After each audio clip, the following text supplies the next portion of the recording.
Hi ನನ್ನ ಪ್ರೀತಿಯ ಸ್ನೇಹಿತರೆ, ಹೇಗಿದ್ದೀರಾ? ಇವತ್ತು ಬಾಳೆಕಾಯಿ ದಾಲ್ ಮಾಡೋದು ಹೇಗೆ ಅಂತ ನೋಡೋಣ ಬನ್ನಿ. ಮೊದಲಿಗೆ ಒಂದು ಕುಕ್ಕರಲ್ಲಿ ತೊಗರಿಬೇಳೆ ಮೈಸೂರು ಬೇಳೆ 2 ಸೇರಿ 1 ಕಪ್ ಹಾಕ್ಕೋತಾ ಇದ್ದೀನಿ. ಚೆನ್ನಾಗಿ ತೊಳೆದಿಟ್ಕೊಂಡು ನೀರು ಹಾಕ್ತಾ ಇದ್ದೀನಿ. ಅರಿಶಿನ ಪುಡಿ ಒಂದು 1/4 ಸ್ಪೂನಷ್ಟು ಹಾಕ್ತಾ ಇದ್ದೀನಿ. ಹಾಕ್ಬಿಟ್ಟು ಕುಕ್ಕರ್ ಮುಚ್ಚಳ ಮುಚ್ಚಿ 3 ವಿಸಿಲ್ ಕೂಗಿಸ್ಕೊಳ್ಳೋಣ.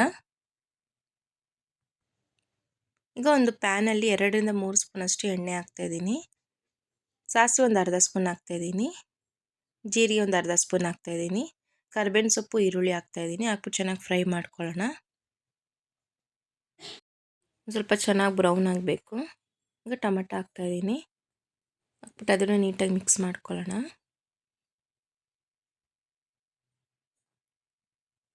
ಸ್ವಲ್ಪ ಚೆನ್ನಾಗಿ ಫ್ರೈ ಆಗಬೇಕು.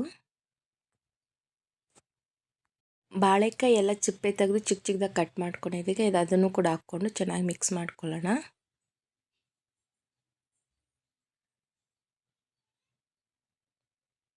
ನೀಟಾಗೆಲ್ಲ ಕಲಸಿ ಫ್ರೈ ಮಾಡ್ಕೊಳ್ಳೋಣ. ರುಚಿಗೆ ತಕ್ಕಷ್ಟು ಉಪ್ಪು ಹಾಕ್ತಾಯಿದ್ದೀನಿ. ಹಾಕ್ಬಿಟ್ಟು ಮತ್ತೊಂದ್ಸಲ ಎಲ್ಲ ನೀಟಾಗಿ ಮಿಕ್ಸ್ ಮಾಡ್ಕೊಳ್ಳೋಣ.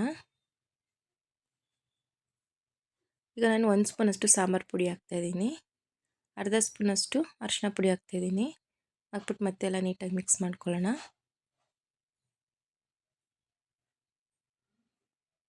ನೋಡಿ ಬೇಳೆ ಬೆಂದಿದೆ ಸಾಫ್ಟಾಗಿ. ಬಾಳೆಕಾಯಿ ಎಲ್ಲ ಚೆನ್ನಾಗಿ ಫ್ರೈ ಆಗಿದೆ, ಬೇಳೆನೂ ಚೆನ್ನಾಗಿ ಬೆಂದಿದೆ. ಹಾಕ್ಬಿಟ್ಟೆಲ್ಲ ನೀಟಾಗಿ ಮಿಕ್ಸ್ ಮಾಡ್ಕೊಳ್ಳೋಣ. ನೀರು ಎಷ್ಟು ಬೇಕು ನೋಡ್ಕೊಂಡು ಹಾಕ್ಕೊಳ್ಳಿ. ಮತ್ತೊಂದ್ಸಲ ಎಲ್ಲ ನೀಟಾಗಿ ಮಿಕ್ಸ್ ಮಾಡ್ತಾಯಿದ್ದೀನಿ. ಈಗ ಕೊತ್ತಂಬರಿ ಸೊಪ್ಪು ಹಾಕ್ತಾಯಿದ್ದೀನಿ. ಎಲ್ಲ ನೋಡಿ ಇಷ್ಟು ಚೆನ್ನಾಗಿ ಕಾಣಿಸ್ತಿದೆ. ಈಗ ಬಾಳೆಕಾಯಿ ದಾಲ್ ರೆಡಿಯಾಗಿದೆ. ಸರ್ವಿಂಗ್ ಬೌಲ್ಗೆ ಹಾಕ್ಕೊಳ್ಳೋಣ. ನೋಡಿ ನೋಡಲಿಕ್ಕೆ ಎಷ್ಟು ಚೆನ್ನಾಗಿದೆ ಮತ್ತು ಟೇಸ್ಟ್ ಕೂಡ ತುಂಬಾ ಚೆನ್ನಾಗಿರುತ್ತೆ.